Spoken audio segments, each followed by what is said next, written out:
এই মাঝ আকাশে খাবার খাওয়ার অনুভূতি কেমন বলুন?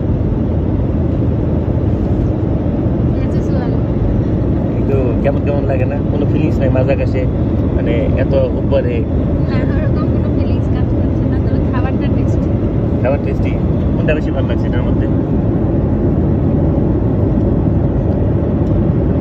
কি কিনছে? ভাজি, চিকেন, তারপরে সালাদ দিছে, আর কিছু দেয়নি? এটা কি ডেজার্ট? আচ্ছা, সাথে কি দিচ্ছে? লবণ দিচ্ছে, মরিচ দিচ্ছে, এই যে ক্রিম আর দিচ্ছে। তো অনুভূতিটা বেশ দারুণ ছিল না নাকি?